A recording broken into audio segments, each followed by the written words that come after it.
आज का यह class RRB group D NTPC के लिए महत्वपूर्ण क्लास है। आज के इस क्लास के सभी क्वेश्चन विगत आरआरबी ग्रुप डी एनटीपीसी के एग्जाम में पूछे गए हैं। चलिए क्लास शुरू करते हैं। मेघदूत के रचयिता कौन हैं? इसका सही आंसर है ऑप्शन सी कालिदास। मेघदूत महाकवि कालिदास द्वारा रचित एक विख्यात दूत काव्य है। इसमें एक विरही यक्ष की कथा है जो मेघ को अपना दूत बनाकर अपनी प्रेमिका तक संदेश भेजता है। इसे गीति काव्य की श्रेणी में रखा जाता है।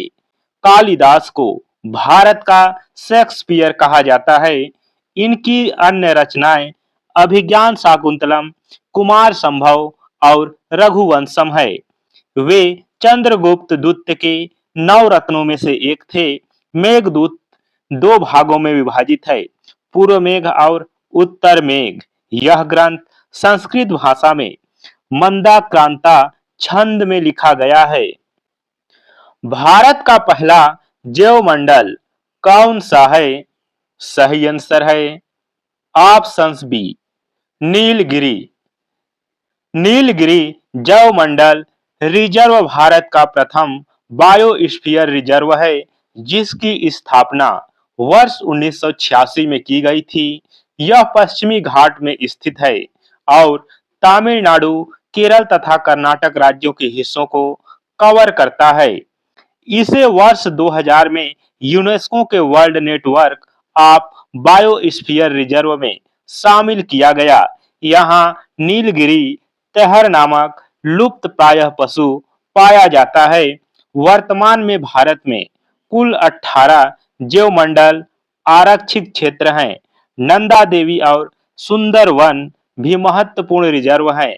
मन्नार की खाड़ी भारत का सबसे बड़ा समुद्री जैवमंडल रिजर्व है। संविधान का कौन सा अनुच्छेद समानता के अधिकार से संबंधित है? सही आंसर है ऑप्शन ए अनुच्छेद 14। भारतीय संविधान का अनुच्छेद 14 विधि के समक्ष समानता और विधियों के समान संरक्षण की गारंटी देता है। इसका अर्थ है कि राज्य किसी भी व्यक्ति को कानून की दृष्टि में सम्मान मानने से इनकार नहीं करेगा।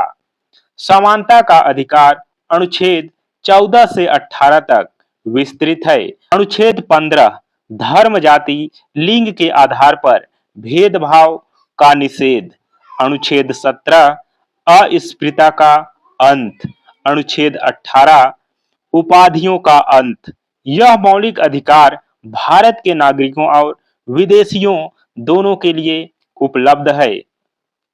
रक्तचाप मापने के यंत्र को क्या कहते हैं? इसका सही आंसर है option C sphygmomanometer. Prithviraj Raso के लेखक कौन हैं? इसका सही आंसर है ऑप्शन बी चंद्रबरदाई। पृथ्वीराज रासव हिंदी भाषा का एक महाकाव्य है जिसमें पृथ्वीराज चौहान के जीवन और वीरता का वर्णन है। इसके रचयिता चंद्रबरदाई पृथ्वीराज के राजकवि और उनके घनिष्ठ मित्र थे। इसे हिंदी का प्रथम महाकाव्य माना जाता है। इसमें तराइन के युद्धों का महत्वपूर्ण विवरण मिलता है। 4 बांस 24 गज अंगुल अष्ट प्रमाण इसकी प्रसिद्ध पंक्तियां हैं। अमीर खुसरो को तोता ए हिंद कहा जाता है। तुलसीदास ने रामचरितमानस की रचना की। भारत का सबसे बड़ा मीठे पानी का झील कौन सा है? इसका सही आंसर है ऑप्शन ए उलर झील। उलर झील जम्मू और कश्मीर के बांदीपोरा जिले में स्थित भारत की सबसे बड़ी ताजे पानी की झील है। यह झेलम नदी के मार्ग में आती है। चिल्का झील भारत की सबसे बड़ी खारे पानी की लैंगून झील है। यह ओडिशा में है। सांभर झील भारत की सबसे बड़ी अंततः स्थलीय खारी झील है, यह राजस्थान में है। लोकटक झील पूर्वोत्तर भारत की सबसे बड़ी मीठे पानी की झील है, यह मणिपुर में है। लोकटक झील पर ही दुनिया का एकमात्र तैरता हुआ पार्क केबुल लामजाओ स्थित है। उलर झील का निर्माण इलेक्ट्रॉनिक गतिविधियों के कारण हुआ है। डीएनए का पूर्ण रूप क्या है? इसका सही आंसर है options B, deoxyribonucleic acid. इंकलाब जिंदाबाद का नारा किसने लोकप्रिय बनाया?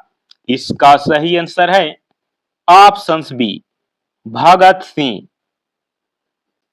इंकलाब जिंदाबाद का अर्थ है क्रांति अमर रहे।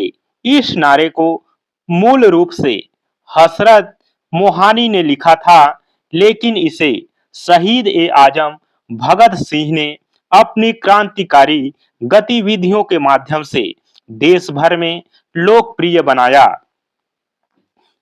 भगत सिंह ने 1928 में हिंदुस्तान सोशलिस्ट रिपब्लिकन एसोसिएशन की स्थापना की।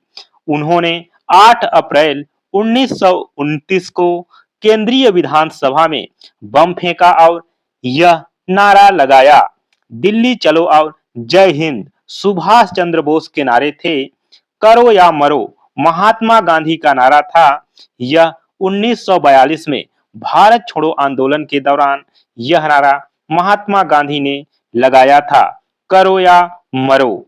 भगत सिंह को 23 मार्च 1931 को फांसी दी गई थी। विश्व का सबसे ऊंचा पठार कौन सा है? सही आंसर है ऑप्शन सी, तिब्बती पठार। तिब्बती का पठार मध्य एशिया में स्थित दुनिया का सबसे ऊंचा और सबसे बड़ा पठार है।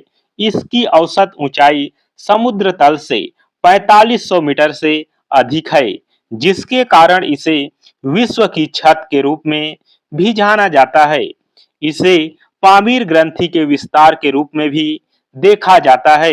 यहाँ से एशिया की प्रमुख नदियों जैसे सिंधु, ब्रह्मपुत्र और यंगतजी निकलती है। दक्कन का पठार भारत का सबसे बड़ा पठार है। पामीर पठार को भी संसार की छत कहा जाता है। यह पठार हिमालय और कुनलुन पर्वत श्रृंखलाओं के बीच स्थित है। पौधों में भोजन का परिवहन किस ऊतक द्वारा होता है? सही आंसर है ऑप्शंस बी, फ्लोएम। फ्लोएम पौधों में एक जटिल ऊतक है जो प्रकाश संश्लेषण के दौरान पत्तियों में बने भोजन को पौधों के अन्य भागों तक पहुंचाने का कार्य करता है। यह परिवहन दोनों दिशाओं में हो सकता है। जाइलम जड़ों से पानी और खनिजों को पत्तियों तक पहुंचाता है। जाइलम में परिवहन केवल एक दिशा में होता है, नीचे से ऊपर। फ्लोएम को पोषवाह ऊतक भी कहा जाता है। फ्लोएम की मुख्य कोशिकाएं चालनी नलिकाएं और सह कोशिकाएं हैं। जाइलम और फ्लोएम मिलकर संवहन बंडल बनाते हैं। भारतीय संविधान का संरक्षक किसे माना जाता है? इसका सही आंसर है ऑप्शन सी, उच्चतम न्यायालय। भारत का सर्वोच्च न्यायालय भारतीय संविधान का अंतिम व्याख्याकार और संरक्षक है। यह सुनिश्चित करता है कि सरकार की कोई भी कार्यवाही संविधान के प्रावधानों का उल्लंघन न करे। अनुच्छेद 32 के तहत सुप्रीम कोर्ट मौलिक अधिकारों की रक्षा के लिए रिट जारी कर सकता है। न्यायपालिका की स्वतंत्रता भारतीय संविधान की मूल संरचना का हिस्सा है। राष्ट्रपति को देश का प्रथम नागरिक माना जाता है। संसद के पास संविधान में संशोधन करने की शक्ति है। अनुच्छेद 368 के तहत सर्वोच्च न्यायालय के न्यायाधीशों की सेवानिवृत्ति की आयु 65 वर्ष है। आनंद मठ के लेखक कौन हैं? सही आंसर है ऑप्शंस बी, बंकिम चंद्र चट्टोपाध्याय। आनंद मठ बंकिम चंद्र चट्टोपाध्याय द्वारा 1882 में लिखा गया एक प्रसिद्ध बंगाली उपन्यास है। यह उपन्यास सन्यासी विद्रोह पर आधारित है और भारतीय स्वतंत्रता संग्राम के दौरान देशभक्ति का प्रतीक बना। भारत का राष्ट्रीय गीत वंदे मातरम इसी उपन्यास से लिया गया है। वंदे मातरम को पहली बार 1896 के कांग्रेस अधिवेशन में गाया गया था। रविंद्रनाथ टैगोर ने जनगण मन लिखा था। प्रेमचंद्र को कथा सम्राट कहा जाता है। उनकी प्रमुख रचना गोदान है। आनंद मठ को बंगाल के देशभक्ति का बाइबल भी कहा जाता है। ध्वनि की गति सबसे अधिक किस माध्यम में होती है? इसका सही आंसर है ऑप्शन सी ठोस। भारत का सबसे ऊंचा बांध कौन सा है? सही आंसर है ऑप्शन बी टिहरी बांध। टिहरी बांध उत्तराखंड राज्य में भागीरथी नदी पर स्थित भारत का सबसे ऊंचा और दुनिया के सबसे ऊंचे बांधों में से एक है। इसकी ऊंचाई लगभग 260.5 मीटर है। हीराकुंड बांध महानदी पर स्थित भारत का सबसे लंबा बांध है। यह उड़ीसा राज्य में है। भारत भाखड़ा नांगल बांध सतलुज नदी पर स्थित भारत का सबसे बड़ा गुरुत्वी बांध है। सरदार सरोवर बांध गुजरात में नर्मदा नदी पर स्थित है। टिहरी बांध का मुख्य उद्देश्य जल विद्युत उत्पादन और सिंचाई है। नागार्जुन सागर बांध तेलंगाना और आंध्र प्रदेश की सीमा पर कृष्ण नदी पर है। स्वराज मेरा जन्मसिद्ध अधिकार है किसने कहा था? सही आंसर है ऑप्शन बी बाल गंगाधर तिलक। लोकमान्य बाल गंगाधर तिलक भारतीय स्वतंत्रता संग्राम के एक प्रमुख नेता और लाल बाल पाल तिकड़ी के सदस्य थे। उन्होंने यह प्रसिद्ध नारा दिया, स्वराज मेरा जन्मसिद्ध अधिकार है और मैं इसे लेकर रहूंगा। वैलेंटाइन सिरोल ने इसे भारतीय अशांति का जनक कहा था। उन्होंने केसरी और मराठा समाचार पत्रों का संपादन किया। उन्होंने महाराष्ट्र में गणेश उत्सव और शिवाजी उत्सव की शुरुआत की। वे भारतीय राष्ट्रीय कांग्रेस के नरम वे भारतीय राष्ट्रीय कांग्रेस के गरम दल के नेता थे। लाला लाजपत राय को पंजाब केसरी के नाम से जाना जाता है। विटामिन ई का रासायनिक नाम क्या है? सही आंसर है ऑप्शन सी टोकोफेरॉल। भारत की पहली महिला राज्यपाल कौन थी? सही आंसर है ऑप्शन ए सरोजनी नायडू। सरोजनी नायडू जिन्हें भारत का कोकिला कहा जाता है, स्वतंत्र भारत की पहली महिला राज्यपाल थीं। उन्होंने उत्तर प्रदेश राज्य के राज्यपाल के रूप में कार्य किया। वे 1925 में कानपुर अधिवेशन में कांग्रेस की पहली भारतीय महिला अध्यक्ष बनी। सुचेता कृपलानी भारत की पहली महिला मुख्यमंत्री थीं। उत्तर प्रदेश की प्रतिभा पाटिल भारत की पहली महिला राष्ट्रपति बने। विजया लक्ष्मी पंडित संयुक्त राष्ट्र महासभा की पहली महिला अध्यक्ष थीं।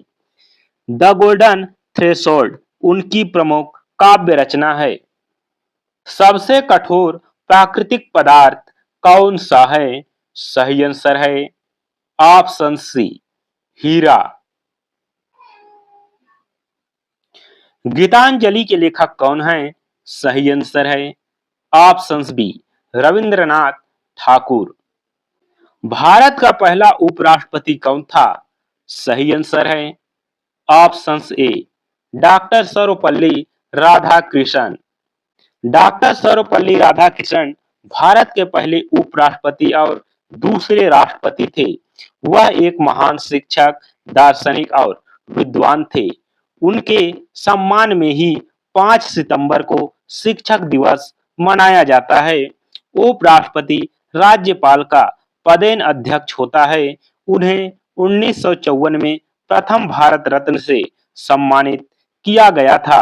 डॉक्टर सर्वपल्ली राधाकृष्णन को डॉक्टर जाकिर हुसैन भारत के पहले मुस्लिम राष्ट्रपति थे। उपराष्ट्रपति का कार्यकाल 5 वर्ष का होता है। भारतीय दर्शन उनकी प्रसिद्ध पुस्तक है। विद्युत शक्ति की एसआई इकाई क्या है? सही आंसर है ऑप्शंस बी वाट। दिलवाड़ा मंदिर किस धर्म से संबंधित है? सही आंसर है ऑप्शंस बी जैन। दिलवाड़ा मंदिर राजस्थान के माउंट आबू में स्थित जैन मंदिरों का एक समूह है। ये मंदिर अपनी उत्कृष्ट संगमरमर की नक्काशी और वास्तुकला के लिए दुनिया भर में प्रसिद्ध है। इन मंदिरों का निर्माण 11वीं और 13वीं शताब्दी के बीच हुआ था। विमल शाह ने मुख्य मंदिर विमल वसही का निर्माण कराया था। यह मंदिर प्रथम जैन तीर्थकर आदिनाथ को समर्पित है। माउंट आबू राजस्थान का एकमात्र हिल स्टेशन है। यह अरावली पर्वत श्रृंखला में स्थित है। पृथ्वी अपनी धुरी पर एक चक्कर कितने समय में पूरा करती है? सही आंसर है ऑप्शन सी 24 घंटे। भारतीय संविधान का अनुच्छेद 32 किससे संबंधित है? सही आंसर है ऑप्शंस बी संवैधानिक उपचारों का अधिकार। ग्रैंड ट्रंक रोड का निर्माण किस शासक ने कराया? सही आंसर है ऑप्शंस बी शेर शाह सूरी। आज के इस क्लास में बस इतना ही। फिर मिलेंगे अगली क्लास में।